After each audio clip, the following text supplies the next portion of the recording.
Eu vou pedir que você assista essa aula aos poucos. O que eu quero dizer com isso? Eu vou te bombardear com perguntas. Dá uma pausa, anota, pensa, reflita sobre o que eu estou colocando aqui.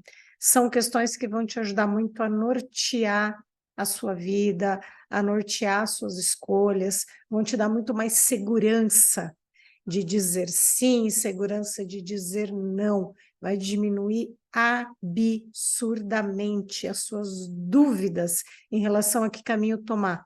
Só que para isso não adianta você assistir a aula e falar, que aula legal, nossa, me fez pensar. Não é isso, galera. Você tem que parar realmente, escrever de verdade, refletir. Eu tenho um monte de coisa escrita. As minhas coisas, do meu plano de vida, ele está em papel, está escrito, bonito, tá? Façam isso, vale super a pena. Vou dividir minha tela com você. Vem comigo nessa jornada. A gente vai começar um conceito que eu gosto demais, que meu mentor que me mostrou, vocês já sabem que eu adoro ele, né? Chama Janela de Johari. Eu fui pesquisar isso aqui de 1950 e pouco, 60 e pouco, e são dois psicólogos, acho que é Jonathan e o Harrington. Super criativos fizeram Johari. Porque o nome realmente, você fica assim, o que quer dizer esse nome, né? O nome é isso, galera. É o Jonathan e o Harrington. Virou Johari, coisa linda. Mas vamos lá, o conceito aqui é muitíssimo interessante, vai te fazer pensar bastante, tá? Vamos lá? Pronto para embarcar para dentro de si mesmo? Olha que conceito mais interessante, a hora que você fala, cara, mas isso, como é que ninguém pensou nisso antes, né? Eles basicamente olham uma pessoa, né? Você olhar para si mesmo a partir de dois pontos de vista. Um deles é você, eu mesmo, como eu me enxergo. E o outro é como o outro me vê. E aí eles separam isso em 4 quadrantes. Eu vou começar aqui pelo eu aberto. O eu aberto é a parte que eu conheço de mim mesmo, eu reconheço que eu sou desse jeito. E as outras pessoas também me reconhecem dessa maneira. Tipo eu, que sou uma pessoa que fala com as mãos, uma pessoa que está sorrindo mesmo, que está com dor no pé, mas eu estou dando risada para eu não sorrir. Realmente é muito difícil. É uma parte que eu reconheço em mim e é uma parte que o outro também reconhece em mim. Gente, falei coisas bobas, mas existem várias características da gente que a gente reconhece, que os outros também reconhecem. Existe o eu cego. O eu cego é o que o outro vê em mim e eu não vejo, eu desconheço isso em mim. Uma das primeiras vezes que eu me deparei com o meu eu cego foi muito dolorido, eu lembro até hoje, porque me marcou muito olhar um pedaço de mim que eu não conhecia. Eu devia ter uns 20 e poucos anos, eu era recém-formada, e tinha uma estagiária que trabalhava comigo, e ela estava desenvolvendo alguma coisa e tal, e não ficou legal. Aí eu chamei ela à minha mesa, tato nenhum. Gente, eu era uma truculenta, eu era um general. Chamei ela e falei, não ficou legal, descasquei. Não, sim, zero preocupação com o sentimento dela, zero preocupação com o conhecimento dela, se ela sabia ou não fazer aquilo. Não me coloquei no lugar dela de jeito nenhum, eu não sabia fazer isso naquele momento. E aí uma pessoa que sentava do meu lado, né, me chamou depois e falou, Márcia, você viu como você falou com ela? Eu vi. Falei que não estava certo, que ela tinha que refazer, que não ficou bom e tal. Não, Márcia, você viu como você falou com ela? Como assim? Faz o seguinte, pensa que você é ela agora e você está na cadeira ali na frente da sua mesa e olha você falando com ela. Gente, eu fiquei sem palavras, eu não consegui responder. Vocês verem quanto me marcou, eu lembro até hoje, porque eu me assustei demais quando eu me coloquei no lugar da pessoa, olhando para mim, e aí essa pessoa falou, eu percebi o tanto que eu não tive tato, o tanto das minhas expressões faciais, o tanto que o meu olho deve ter feito assim, quase furando a menina no meio, era uma japinha desse tamanhinho. Mas eu percebi, assim, o tanto que eu era bruta, o tanto que eu não tive tato. E eu não era isso só com ela, tá? Eu era assim com todo mundo mesmo. E aí esse passou a ser um eu aberto. Eu trouxe uma parte do que estava cega para mim, para algo que eu passasse a conhecer em mim. Gente, eu fiquei com tanta vergonha de mim mesma que naquele momento eu tomei a decisão de mudar.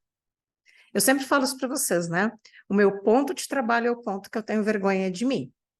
E nesse momento me marcou tanto, eu lembro até hoje, eu conto esse momento, que aí eu passei a trabalhar.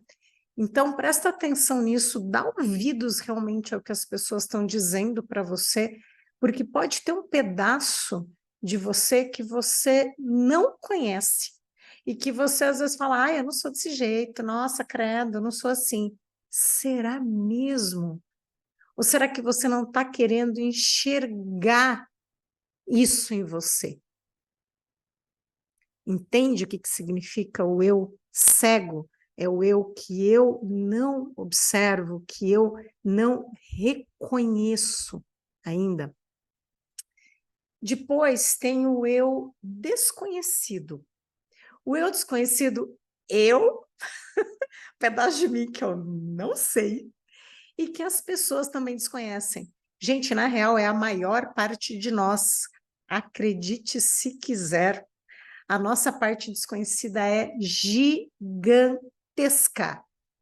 Tá? O que é muito interessante de você parar para pensar aqui no eu desconhecido, aquele que eu desconheço que o outro desconhece. Começa a explorar você mesmo, começa a perceber que podem existir habilidades, podem existir facilidades que você tenha e que se você não se abrir para observar, para olhar, para trazer à tona, isso nunca vai vir. Pode ter diamantes absurdos dentro de você e que se você não se permitir brincar, não se permitir olhar, não se permitir trazer à tona o novo, isso nunca vai vir para cima. E aí você vai acabar ficando à margem de você mesmo. Vou dar um exemplo bem bobinho, tá? Mas que ele é didático. Pensa que um dia você estava, sei lá, andando no parque, não sei aonde, tem que ser algum lugar aberto, por exemplo, caber, e teve alguém escalando lá uma parede. Aí você olha e fala: caramba, acho que escalar é um negócio legal, né? Desafiador, muito interessante. Gostei, tô achando legal. E você fica lá olhando e aquilo vai te chamando a atenção. Você vai ficar só olhando? Ou você vai experimentar escalar? Será que eu vou gostar de escalar? E aí você vai lá, conversa, a gente tem uma aula de escalada no lugar X, tal, quer participar? Aí eu vou. Se der para escalar ali na hora, você ainda escala. Por quê? Porque passando por aquela experiência, pode ser que você olhe e fale, cara, escalar é muito legal, eu adorei escalar, eu quero ficar escalando. E se você gostou daquilo e você vai repetindo essa experiência, pode ser que você goste tanto daquilo que um dia você fala, eu tô a fim de escalar a montanha tal que fica, sei lá eu, em que lugar, ainda no Brasil, tá? Pico, sei lá eu, pico que tem legal é que eu não manjo nada de escalada. E aí você começa a dormir melhor, para você conseguir ter energia, você conseguir ter disposição física para treinar, você começa a comer melhor, você começa a garantir que o teu trabalho fique realmente pronto, tudo, para você não trabalhar no fim de semana, já que no fim de semana você quer praticar escalada, porque você quer escalar a montanha tal. Você começa a guardar dinheiro, porque tem uma viagem, porque tem os equipamentos para comprar. Você muda muita coisa no seu dia a dia, você muita coisa nos seus hábitos, porque um dia você se permitiu escalar, um negócio que você falou, poxa, que legal. Então, não ignora essas coisas que você tem vontade, dá uma colher de chá para você mesmo. Peguei um exemplo um pouco mais, né, amplo ali, sei lá, mas você pode achar um livro interessante, deixa eu ler isso aqui, deixa eu ver se é legal. Eu faço muito isso com televisão, então, se eu entro no YouTube, às vezes eu assisto uns negócios muito doidos, e às vezes eu puxo uns fios, tipo, uma vez apareceu um vídeo de geopolítica, eu falei, nossa, eu lembro disso no cursinho, até porque eu gostava das aulas de geopolítica. Eu estou viciadaça em geopolítica. Está me ajudando para caramba, está ampliando muito a minha visão do todo, a minha visão da humanidade, a visão do mundo, a minha visão sistêmica mesmo, de entender complexidade. Eu vou falar disso mais para frente, quanto que é importante você entender complexidade. Mas eu descobri que eu sou boa nisso. Como é que eu percebi? Porque um dia eu resolvi dar uma colher de chá para um vídeo de geopolítica. Então, assim, aproveita, permita-se, tenta descobrir coisas em você que às vezes você, sabe, você falou, sei lá, você não deu muita bola. Explora, explora, traz à tona pedaços de você. Eu sou doida para descobrir mais versões da Márcia, mais pedaços da Márcia que eu ainda desconheço. E o último quadrante aqui é o eu secreto.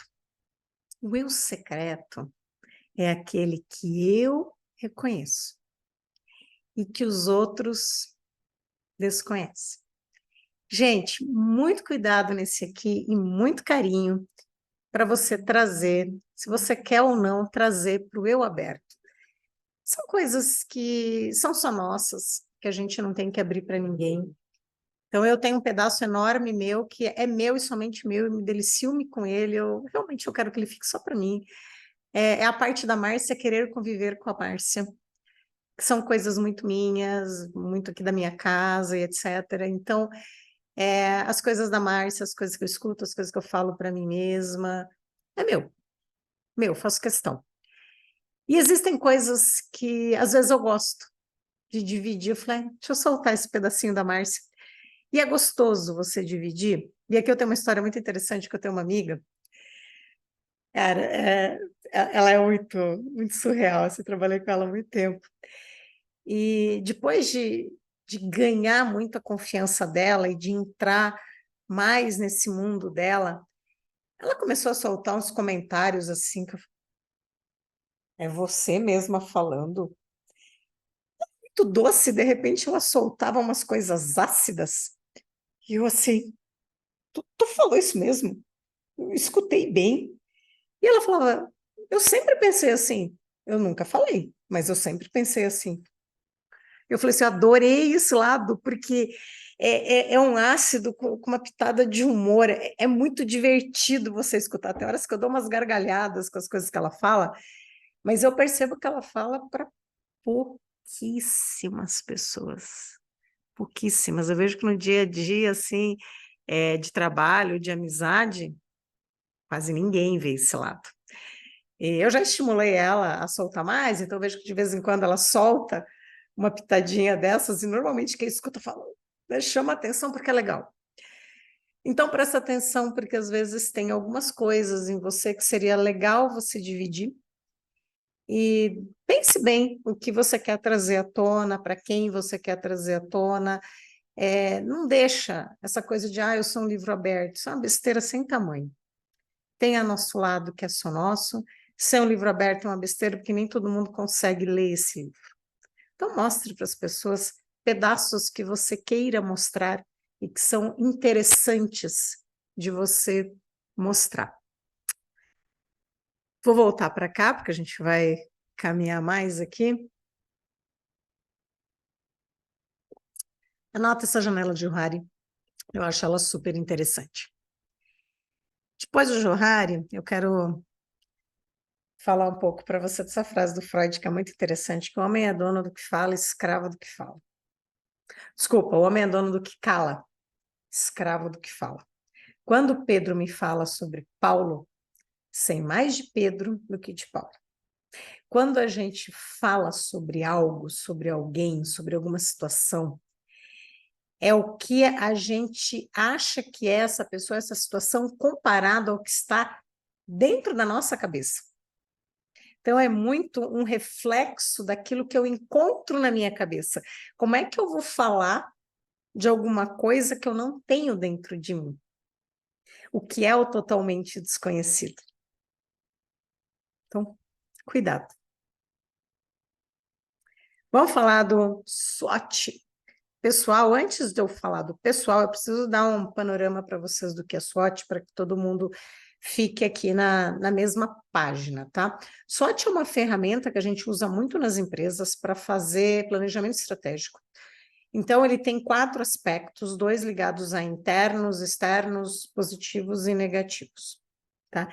Negativos aqui, põe umas aspas aí, porque muito do que é negativo não necessariamente é ruim, tá? É negativo mesmo. Então, a gente olha quais são as forças, quer dizer, o que que a gente tem de melhor, o que que a empresa tem de mais pontos fortes, o que que ela manda bem à beça, o que que ela tem que é difícil, que ela tem dificuldade, que ela não consegue fazer bem, que a execução dela não é legal, o que que tem de oportunidade no mercado, o que está acontecendo hoje no mercado, que onda que a gente pode surfar, o que é que vem por aí que é interessante.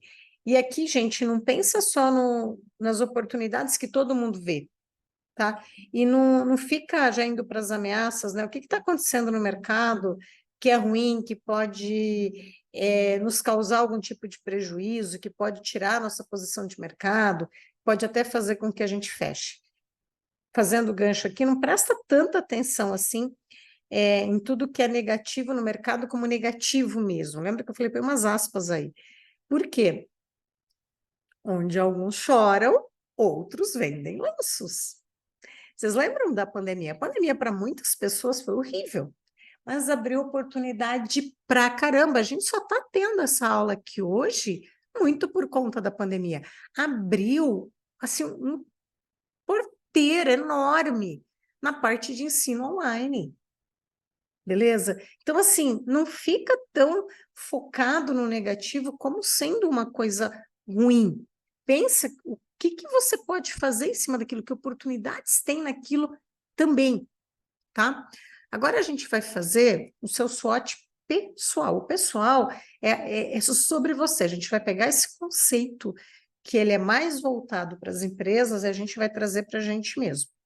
Quais são as suas forças? Quer dizer, qual que é teu propósito de vida? O que te move, o que te puxa, o que te faz acordar de manhã? Isso te impulsiona, isso te motiva, isso faz o seu olho brilhar, isso faz com que as outras pessoas se inspirem em você. O que é? Quais são os valores que orientam a sua vida? Valores, gente, pega a aula de motivação intrínseca, eu falo bastante, eu defino bem o que é valor, eu vou falar bem resumido aqui. Valor é tudo aquilo que você valoriza. Pode ser algo grandioso, como eu valorizo a honestidade, eu valorizo a ética, pode ser uma coisa extremamente simples, eu valorizo um bom cafezinho depois do almoço, eu valorizo poder dormir um pouquinho depois do almoço, eu valorizo uma casa organizada, limpa. Gente, é tudo aquilo que você valoriza. Aqui você vai ter que pensar quais são os fundamentais da sua vida. Depois, o que que significa sucesso para você? Quando as pessoas falam, sucesso na vida, o que é? Aqui, gente, é íntimo e seu, sem filtro nenhum. Como eu falei, para de escutar um pouco o que as pessoas dizem, escuta você de verdade, tá? O que que é sucesso para você? Eu quero poder ter uma vida muito tranquila, eu quero ter uma carga de trabalho pequena, porque eu quero poder sentar para ler um livro, então eu quero conseguir ter um ganho que me proporcione eu poder ter esses momentos de quietude. Eu quero uma Ferrari na minha garagem, uma casa enorme no condomínio. É isso, cara. Cada um tem que definir o que é sucesso. Pensa assim, você chega no final da sua vida, você olha para trás e fala, yes, consegui o que eu queria. É isso. Beleza? A gente vai falar um pouco mais para frente de novo disso. No que você se destaca? Assiste a aula de feedback invisível lá na trilha de crescimento profissional, que eu falo bastante disso. O que que as pessoas te procuram? Elas podiam procurar várias outras pessoas. Por que você? Da onde vem isso? Por que que você se destaca nisso? Anota, eu me destaco nisso, as pessoas me procuram por isso. Eu faço isso maravilhosamente bem. Suas fraquezas. Gostou do elefantinho? Quais são seus pensamentos, as suas crenças negativas. O que te leva para baixo? O que te limita? Aqui você tem que pensar na sua educação. Muitas vezes, eu estou falando aqui de educação familiar, na sua casa, quer dizer, o que acontecia ali dentro, o que os seus pais batiam tanto na tecla, que para você hoje não é legal, isso está te atrapalhando, isso não é bacana. Naquela realidade de, sei lá, 20 anos atrás fazia sentido, mas hoje, do jeito que você vive, por que isso continua te incomodando e te atrapalhando? Refaz isso na sua cabeça. Pensa na sua educação formal, todos nós temos gaps de educação formal também.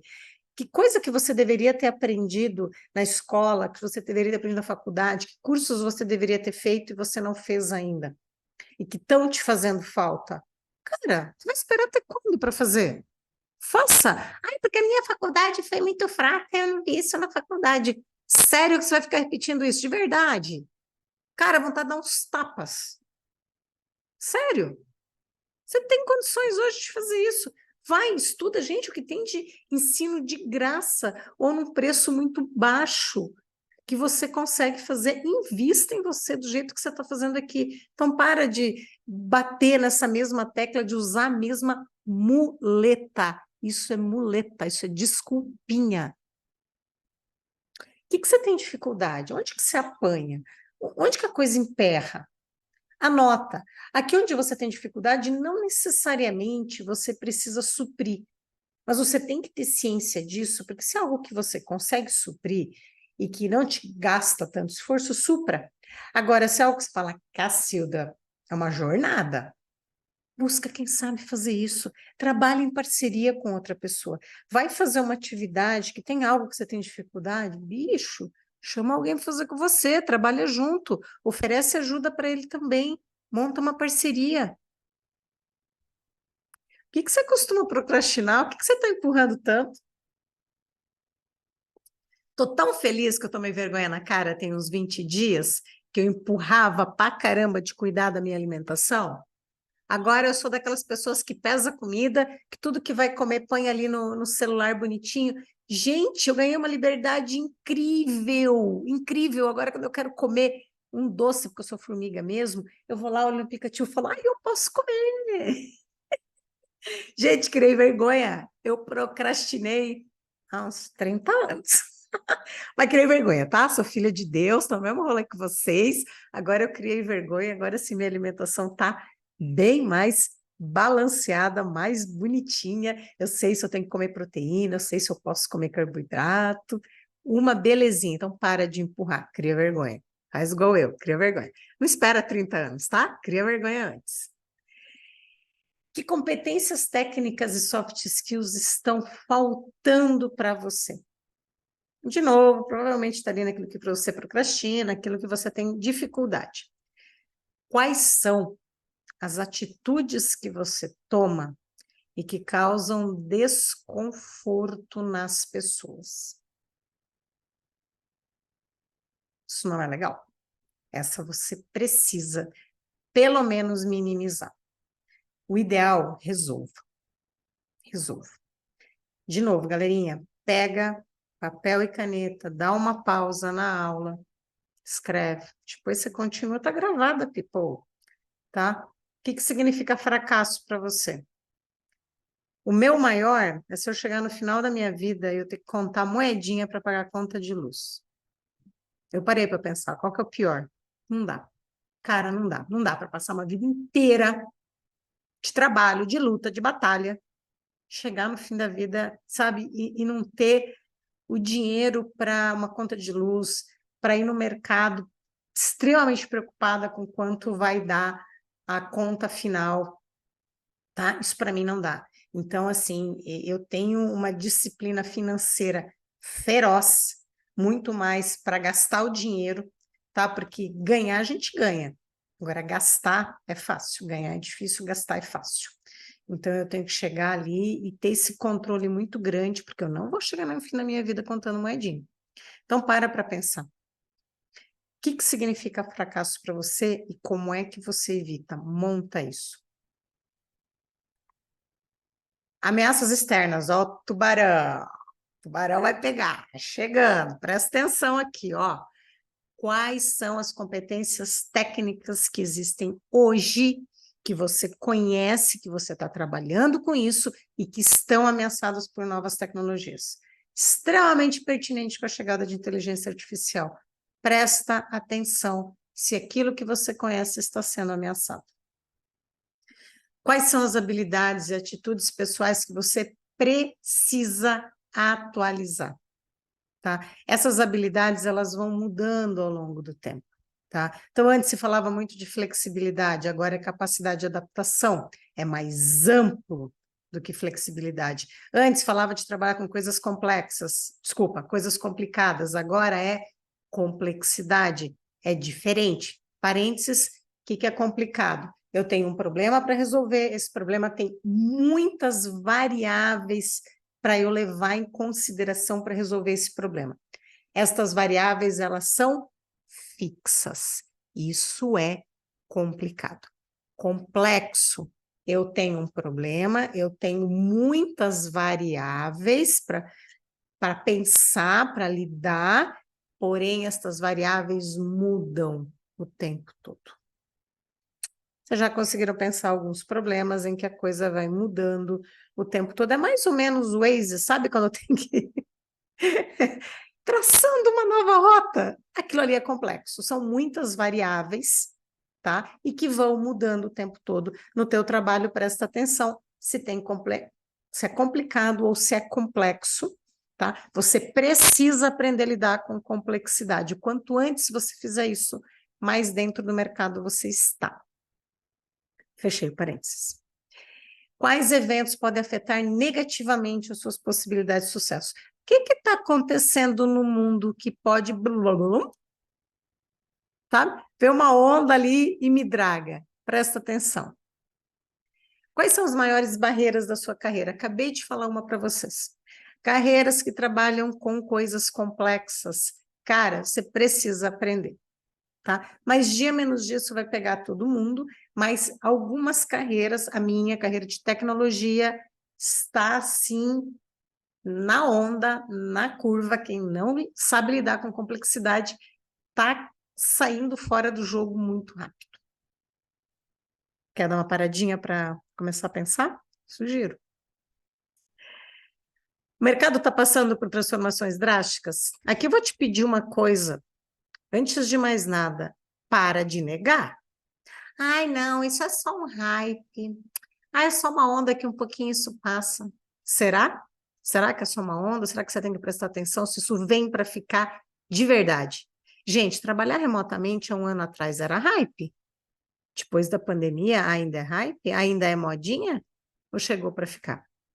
Você sabe fazer isso? Você sabe trabalhar remotamente? Estou dando um exemplo muito simples. Mas a primeira coisa, não negue. Tá?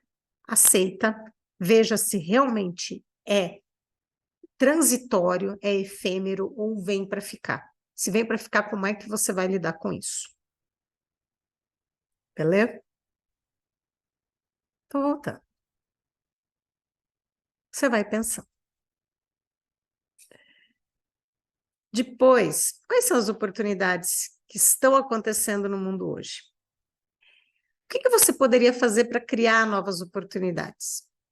Às vezes você percebe alguma coisa que você fala, nossa, se a gente levar para aquele lado ali, vai ter uma oportunidade, assim, assim, assado, vai ser legal. Pensa, às vezes, na condução de um projeto, na condução de alguma ideia, coisas que estão mais tangíveis para você. Você está atualizado, está estudando continuamente? Se você está aqui, parabéns, você já retomou seus estudos, não pare nunca mais. Pequenas pausas nas férias, eu permito, tá? Que novos conhecimentos você aplicaria imediatamente no seu trabalho? Quer dizer, tem alguma coisa que eu tenho uma facilidade legal para fazer, a curva de aprendizado para mim é pequenininha e eu já consigo mandar ver. Surfa essa onda, meu, larga de dar mole. Tá bobeando por quê? Tem reclamações na sua empresa que ninguém consegue resolver? Gente, essa é a minha preferida. Que eu já peguei disso, que eu já cresci na minha carreira com isso, não está no gibi do Batman. Eu adorava ficar olhando o que o povo se descabelava para resolver e não resolvia. Problemas recorrentes, eu ia lá. Nossa, meu, é muito bom você se debruçar nisso, porque assim tua carreira dá saltos.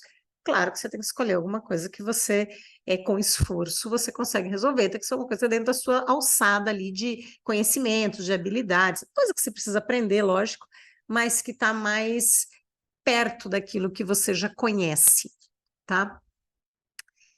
Esse aqui, gente, eu quero que vocês, depois que eu falar, vocês façam uma pausa realmente, tá? Como será a sua vida no futuro? Se você não tiver clareza de como é que vai ser a sua vida no futuro, como é que você vai traçar um plano? É aquela coisa de, se você não sabe para onde você está indo, qualquer caminho serve. Você precisa saber o que você espera da sua vida, lá no fim da sua vida.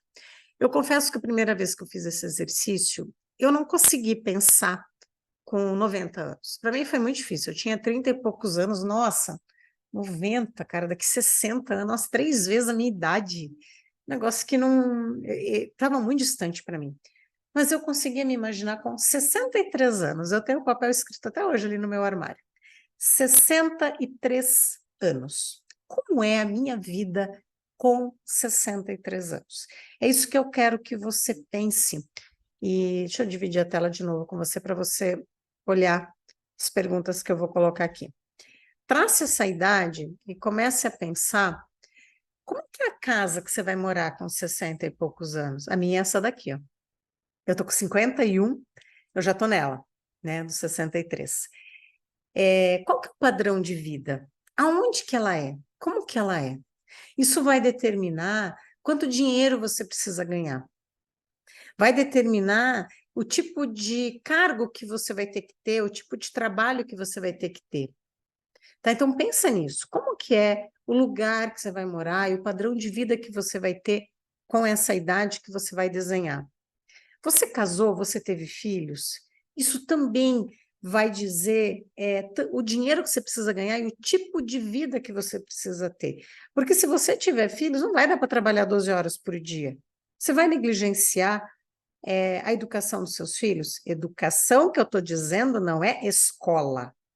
Educação dentro de casa. Eu gostaria muito que as pessoas mudassem para instrução e educação. Educação em casa, instrução é na escola. Mas o termo que a gente usa é educação, mas quando eu digo educação é aqui, ó, é dentro da sua casa. Instrução é lá na escola. Como é que vai ser esse convívio? Você não vai poder trabalhar 12, 14 horas por dia. É diferente, tá? Você quer ter neto, você quer estar perto deles. Então, como que é essa sua vida? O que você quer proporcionar? Como que é esse convívio familiar que você vai ter? Isso vai determinar muito do estilo de vida que você vai ter, que você vai construir até lá. Como que é a tua rotina do dia a dia? Com 60 e poucos anos, que foi o que eu pensei, você quer estar trabalhando ou você quer só aposentadoria? Para mim, só a aposentadoria foi assustador. Porque se eu quero viver uns 90, 100 anos, e aos 63 eu estou aposentada, Cacilda, são 30 anos de nada. Hum, não vai rolar, cara. Não vai rolar. Para mim foi um negócio absurdamente irreal. Mas trabalhar 8 horas por dia também não. Eu falei, não, não quero isso. Eu gosto muito de estudar, gosto demais. Eu estudo coisas que às vezes não tem nada a ver com o que eu vou usar. A primeira vez que eu fiz isso, eu tinha 13 anos e eu me deparei com um livro sobre os Incas, Maias e Astecas. Eu devorei aquele livro. Eu não sei se eu usei, mas foi de um prazer imenso, imenso. Eu lembro até hoje de, você me perguntar dos Incas, dos Astecas, na verdade, eu te conto muita coisa que eu aprendi quando eu tinha 13 anos, porque foi um mundo maravilhoso que eu desvendei. Eu quero fazer isso, então trabalhar 8 horas não cabe para mim. Trabalhar 4, cabe pra caramba, adorei, quero trabalhar 4. Como é que eu construo uma vida para eu ter uma segurança financeira, para eu trabalhar 4 horas? Como que é essa rotina? Que tipo de trabalho é? Eu queria trabalhar com gestão de pessoas.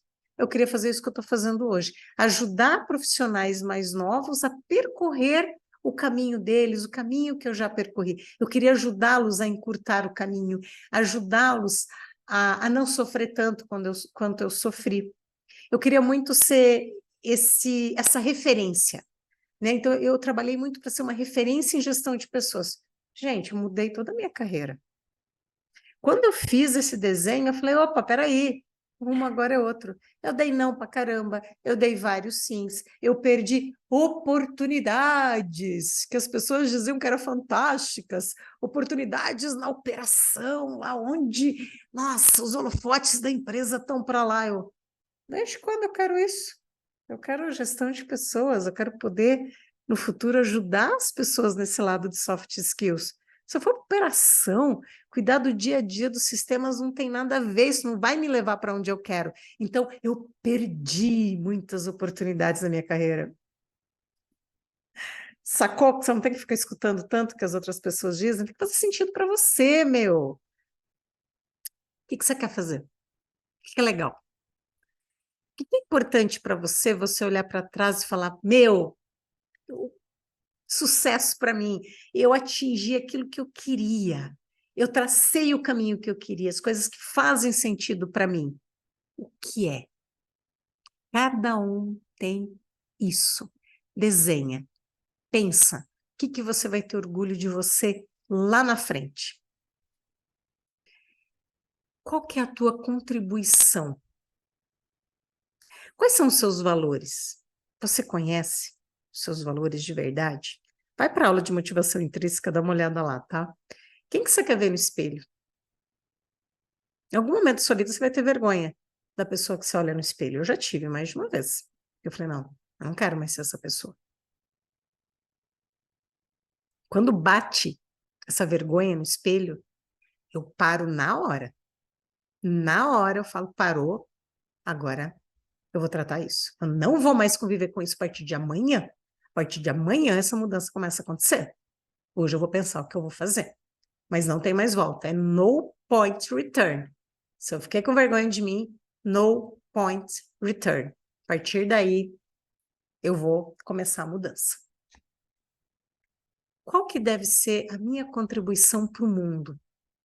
Gente, aqui não é a Madre Teresa de Calcutá. Não é uma contribuição gigantesca. É contribuição para as pessoas que estão perto de você.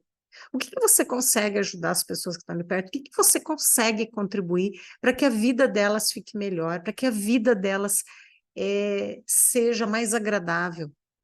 Coisas que você já apanhou, que você já sofreu, que você consegue facilitar a vida delas. Pessoas de baixa renda, o que você consegue fazer para ajudar? Gente, dinheiro é bom para caramba. Ajude financeiramente, ajude com o seu conhecimento, ajude com a sua experiência. Torne a vida das pessoas melhor. Cara, eu vejo gente que vem para o mundo, fica vivendo a sua vidinha, ganhando seu dinheirinho, fazendo seu churrasquinho, bebendo sua cervejinha. Eu fico assim, eu falo, cara, aproveitando a vida. Sério, pra caramba, que isso é aproveitar a vida. Aproveitar a vida, gente, é você aprender e é você devolver para o mundo aquilo que você pode devolver para o mundo. Como você contribui? Isso é o proveito de verdade. Eu não estou dizendo que você vai trabalhar 24 horas por dia. Eu mesma não quero isso, não vivo mais isso.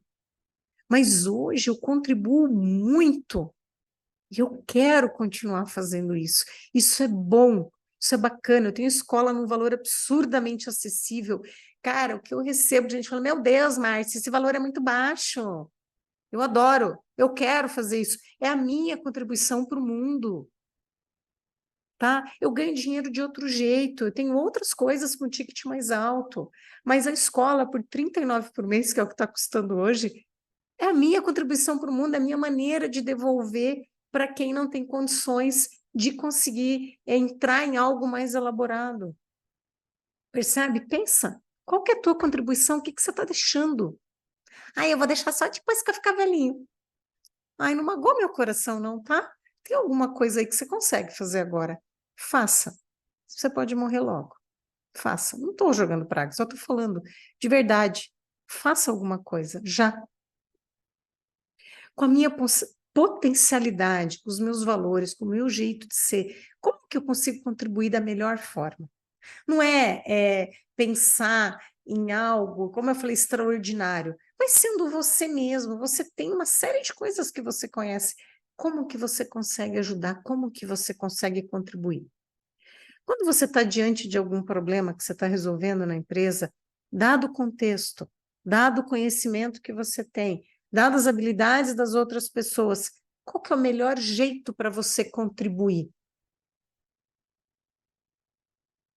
Eu percebi isso quando eu fiz essa reflexão, que era quando eu trabalhava muito na área técnica e eu tinha muito jeito com pessoas.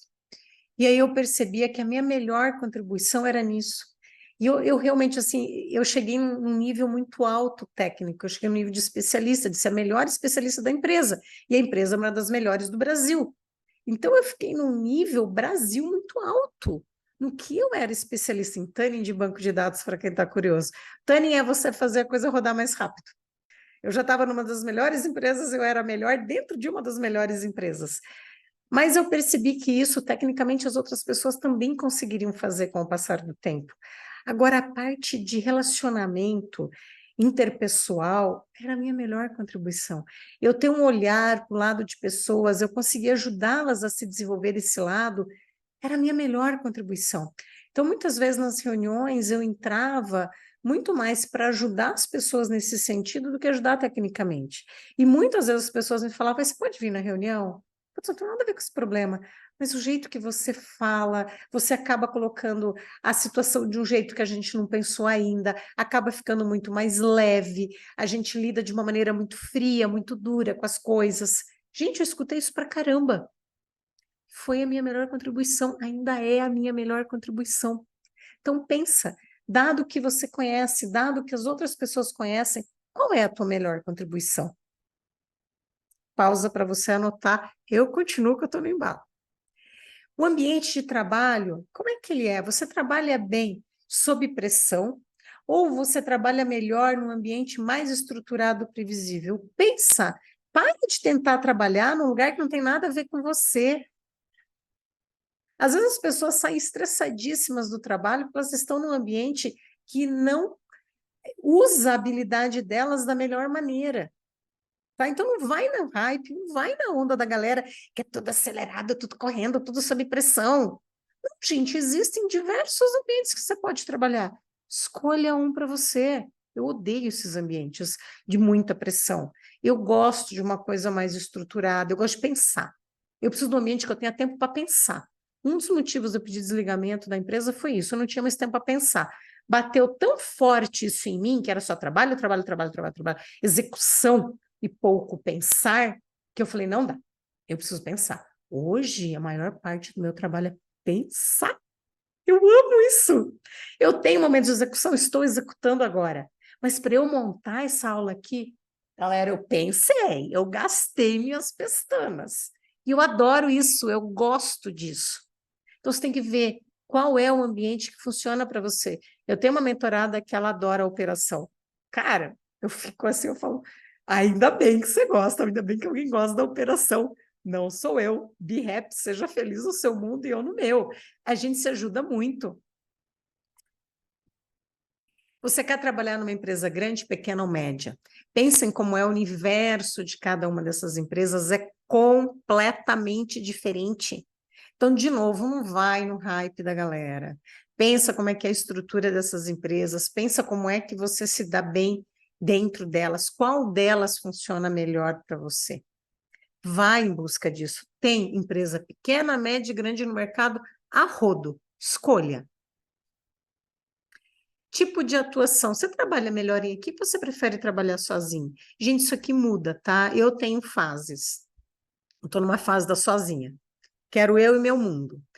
Já tive fase de equipe assim, nossa, adorava trabalhar em equipe, não queria fazer nada sozinha. Já tive minha fase de especialista. Varia, pensa, tá? Você provavelmente tem algum que é predominante, então o meu sozinho é predominante, e equipes eu tenho fases. Pensa como é que você é. Se você trabalha bem sozinho, você trabalha bem executando como conselheiro. Já parou para pensar nisso? Eu adorei isso. Ai, já tem um tempão que li isso num livro, eu achei super legal. Tem muita gente que é muito bom conselheiro, mas ele não é bom de ter o ônus da decisão. Então, tem muitas pessoas que são ótimos vice-presidentes. E aí, quando o presidente da companhia se aposenta, ele assume o lugar e é um péssimo presidente. Ele é um ótimo conselheiro, porque ele consegue olhar bem tudo que está acontecendo, ele conhece bem o presidente, ele conhece bem o contexto, ele consegue ajudar melhor com o contexto. Agora, ele, estando na posição, muitas vezes é péssimo. Então, para pensar. Aonde você funciona melhor?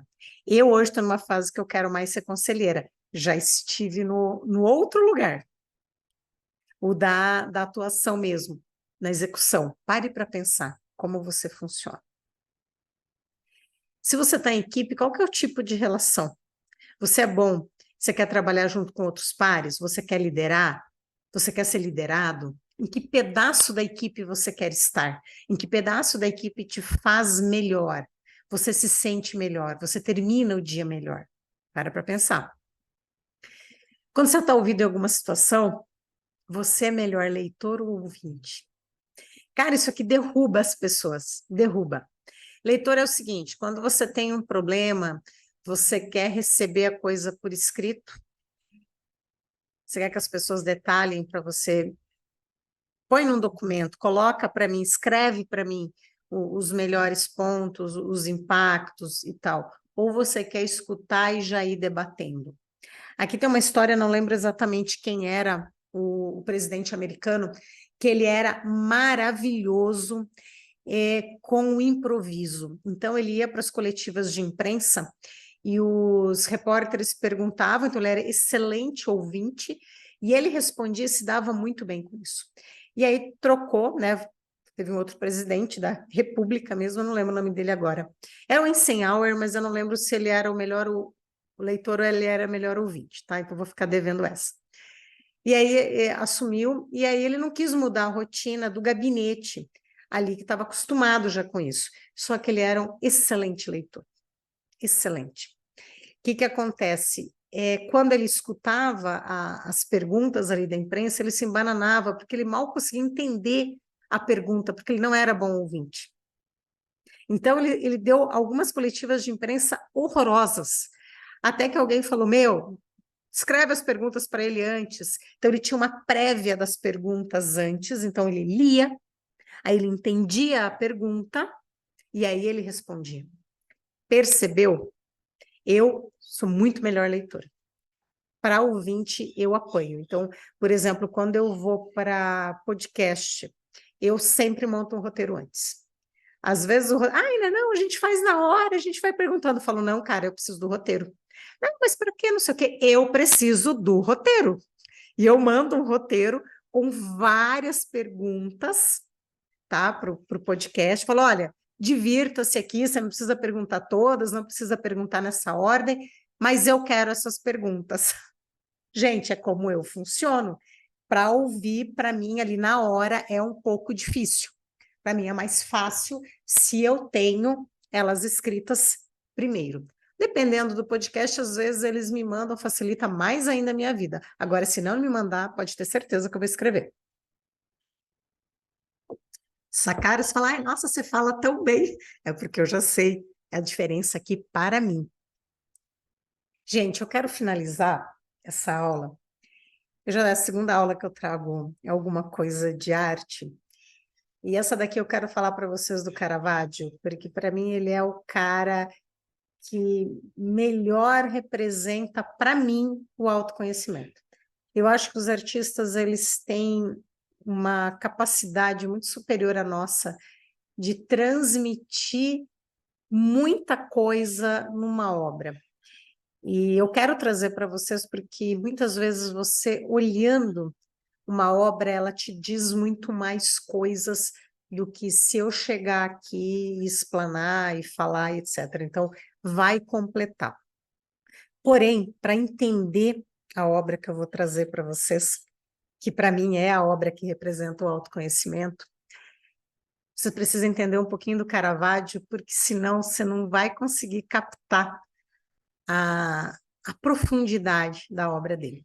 Caravaggio foi um cara que nasceu nessa cidade de Caravaggio, Ele chamava-se Michelangelo, eu falo em italiano, Michelangelo Merisi da Caravaggio, então Michelangelo Caravaggio, nasceu ali na virada do século XVI, 1571, ele viveu até 1600 e pouquinho, e ele foi um pintor italiano do Barroco, e ele foi o cara que trabalhou muito bem o chiaro escuro, o contraste entre a sombra e a luz.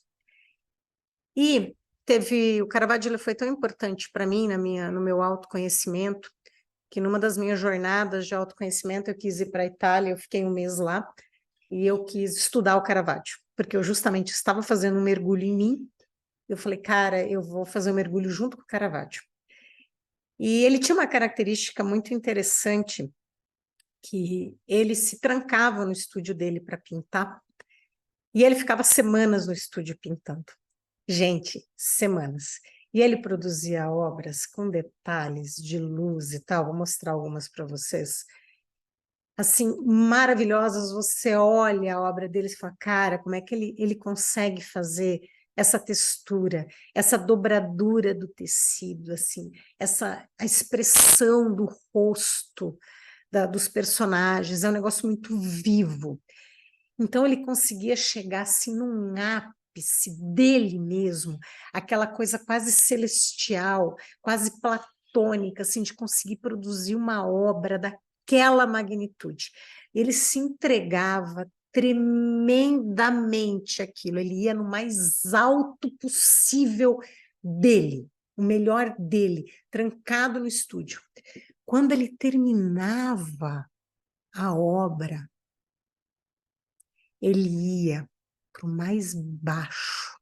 Ele começava a andar nos bares, ele era muito boêmio. Aí ele comia, ele bebia, ele se envolvia com prostitutas, com mendigos, ele dormia na rua, ele ia para o mais baixo possível, o lado mais escuro dele mesmo. Então ele saía daquele lado mais luminoso dele e ele ia para o pior lado dele. Ele se envolvia em brigas, ele foi acusado de ter matado um homem e ninguém sabe se é verdade ou não, não existem registros que comprovem, mas ninguém diz, ó, ele era um homem incapaz. Não, todo mundo fala, meu, muito possível dele ter realmente matado essa pessoa.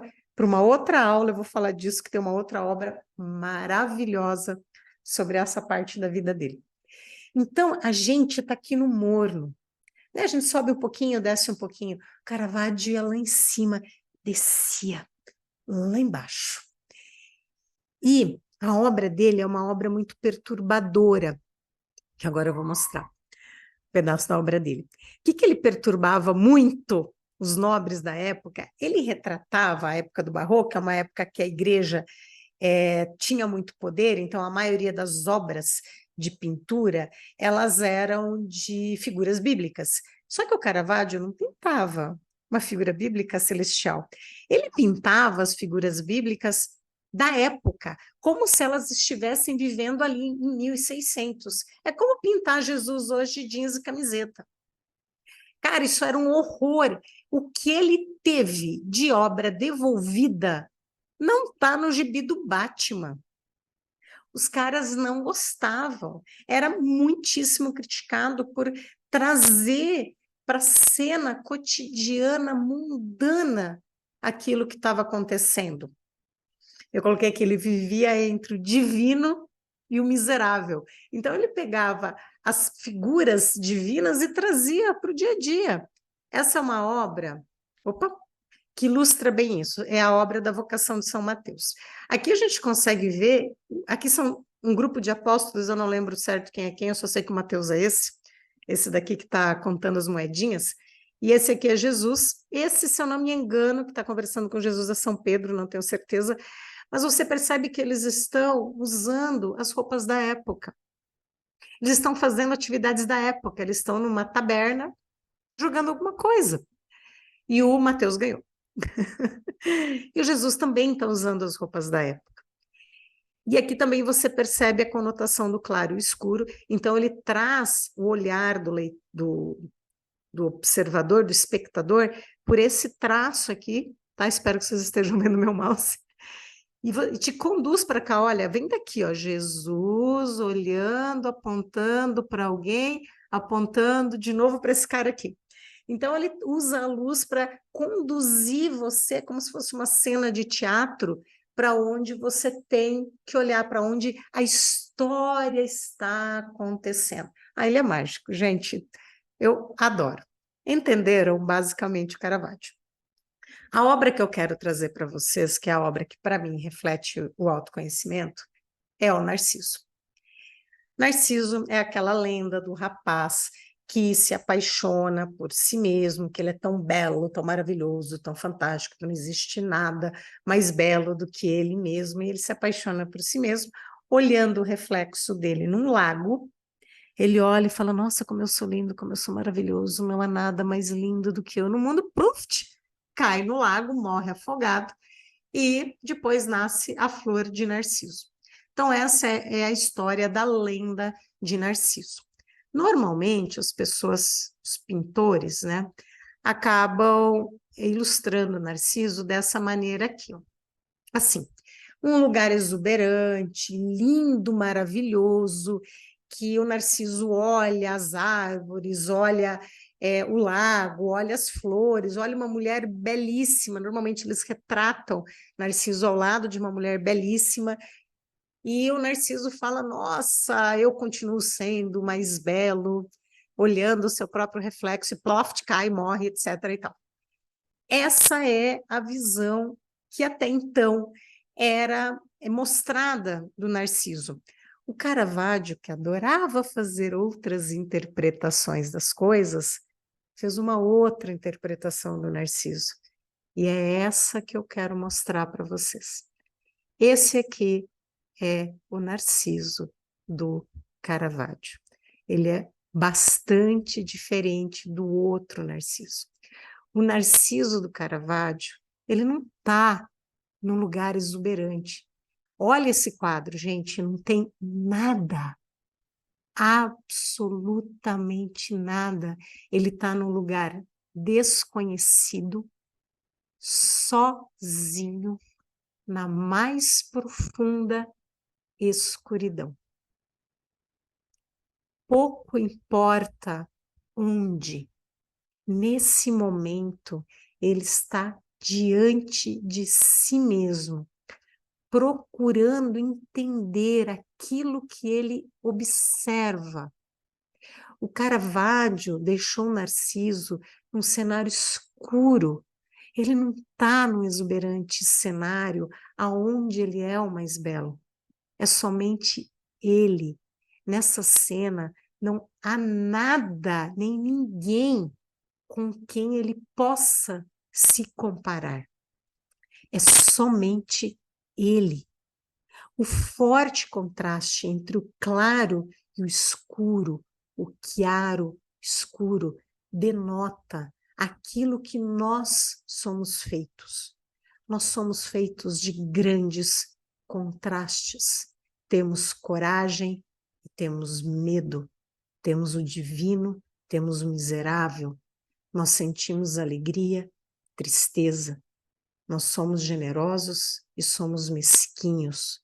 Somos benevolentes e somos maldosos. Somos luz, somos escuridão.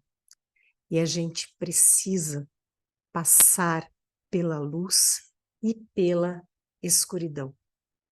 Sem o mergulho em si mesmo, que ele está prestes a fazer, não nascerá a linda flor de Narciso. Enquanto a gente não aceitar que nós temos luz dentro da gente e que a gente também tem escuridão, enquanto a gente não olhar para a gente mesmo e a gente fazer esse mergulho em nós mesmos, nós nunca conseguiremos ter o nosso melhor à tona, acima. A gente nunca vai conseguir melhorar.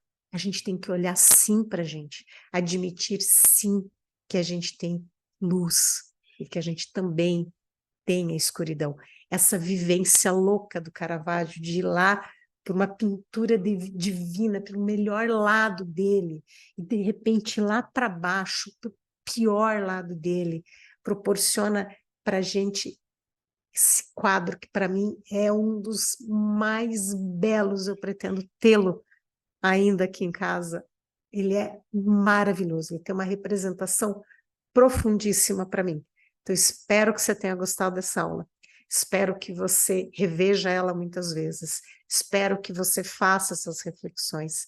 Espero que você também tenha gostado demais do Narciso. Ele mexe muito comigo. Esse quadro ele é profundíssimo para mim e eu olho para ele repetidamente, eu gosto demais. Então, gente, façamos esse mergulho. Beijo para vocês.